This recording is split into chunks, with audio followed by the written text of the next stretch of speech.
The campaign settings feature is something that often gets overlooked when it comes to running Google Ads, and is often put to the side for more exciting things like A/B testing or rolling out the latest feature that Google has introduced. But your campaign settings underpin the success or failure of every single campaign you run, and this honestly is one of the most important things when it comes to setting up your Google ad campaigns. Now in this video, I'm going to be breaking down exactly how I adjust the campaign settings for my Google search ad campaigns. And this has allowed me to get results like this for my clients. And just a quick point here, this is something that is going to apply to your Google search ad campaigns no matter the industry. So if all of that sounds interesting, then this video is for you. Okay, so the first campaign setting feature I want to discuss is conversion goals. This is basically where you tell Google what you're optimizing for. For example, purchases, lead forms, or website visitors. By default, Google will always set your conversion goals at the account level, meaning it will select everything. Now, this isn't ideal if you are only trying to drive a specific conversion goal from your campaign. Let's say you are trying to drive leads or purchases, right? It doesn't make sense to have Google optimize for multiple conversion events, some of which won't even be that important to you. So the way that you can adjust this setting is by moving your conversion goals from the account level to campaign specific conversion goals. And this will allow you to choose the exact conversions that are relevant for that campaign only. Now, the next campaign setting feature I want to discuss is the customer acquisition setting. I've noticed this particular feature gets overlooked the most, and that's because I do think a lot of business owners or media buyers either think this is just too complicated or that it won't have an impact on their Google search ad campaigns. Now, what the customer acquisition list allows you to do is plug in a customer list from your business, and Google will take this data set of your customer list and apply it to your Google search ad campaigns to optimize them more efficiently. Now, once you've plugged in your customer list, there are two ways you can actually leverage the customer acquisition feature.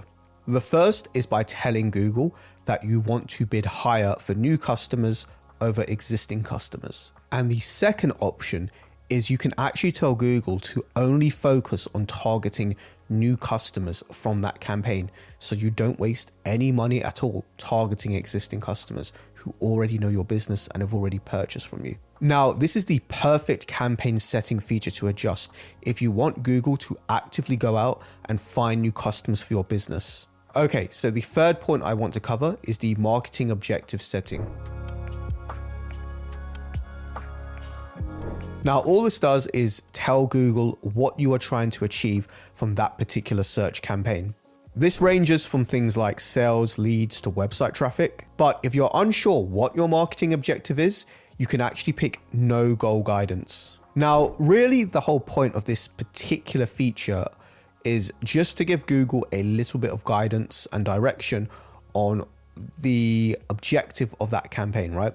So for example, if you're telling it you want leads, it's going to just refine the targeting a little bit more to help you reach those people who are actually going to allow you to generate leads. And ultimately what this is going to do is just clean up the quality of traffic just slightly, which is going to allow you to reach a better quality audience. Now, moving on to the fourth point, which is the network settings.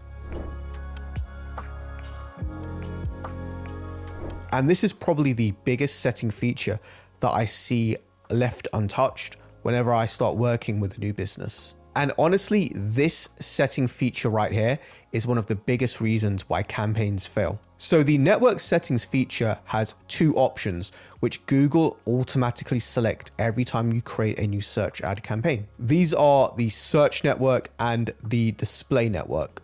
The search network essentially allows you to show your ads on partner websites to Google that are outside of Google's search results page. And the display network allows you to show your ads on other Google platforms such as YouTube. Now, if you're running or setting up a search ad campaign, 90%, I would even say 95% of the time, both of these settings need to be turned off. The search network and the display network, you need to untick them. That's because you're pretty much giving Google permission to spend your budget on these low quality placements, which barely ever convert, but do waste a lot of money. Okay, so the next thing I want to cover are the location settings.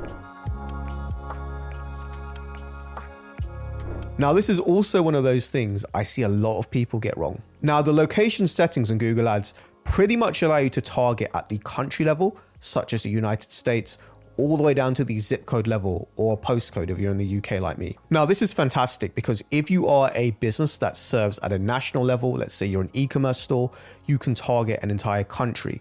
Whereas if you're a more local business that just wants to target the areas that are local, physically close to you, you can do that as well. Okay, so after you've plugged in the target locations for your search ad campaigns, you will need to click on the location options button or the drop-down menu right underneath. And what this is going to do is provide you with 2 ways that you can target the locations that you've just entered. Now, you almost always want to select the second option here. And this is the option that says presence people in or regularly in your included locations. And what this is going to do is stop Google from showing your ads to people outside of your target locations, which is pretty much a recipe for your campaign failing. Okay, now moving on to the automatically created assets section.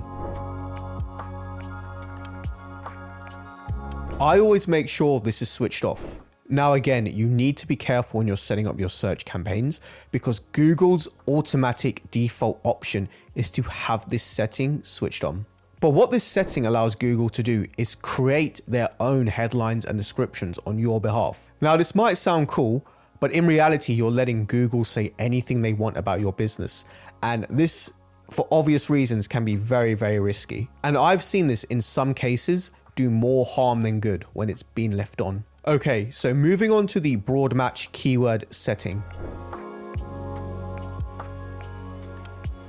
This is something I always make sure is turned off because what this section allows Google to do is create broad match variations of your keywords on your behalf and then just start running them within your ad groups. Now, if you've watched my video on how match types work, you'll probably know this is not a good idea because broad match is an incredibly volatile match type, meaning it can pretty much show your ads for any search term vaguely related to your target keyword, which again is a recipe for wasting ad spend. And ultimately, leaving this setting on is a big reason why a lot of campaigns fail. So the last setting that I focus on for creating winning campaigns is the brand setting.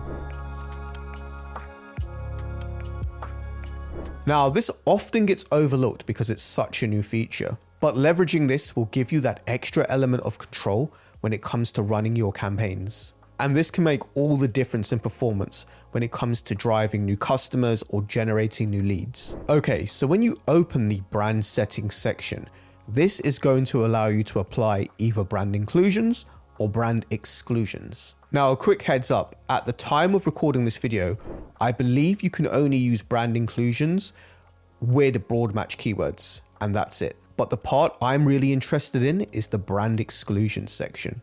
And that's because I can plug in brands that I don't want my ads to show against because they're irrelevant brands or their products or services do not relate to my business, but can show up in similar searches on the Google search page. For example, if I am a luxury jeweler and I want my ads to not show against cheaper jewelry brands, well, brand exclusions will be one of the ways I can do this because somebody might be Googling the same keyword, which could trigger both brands, and we don't want our ads to appear against theirs, against that other business, I should say. Okay, so there you have it. That is how I adjust the settings for my Google search ad campaigns.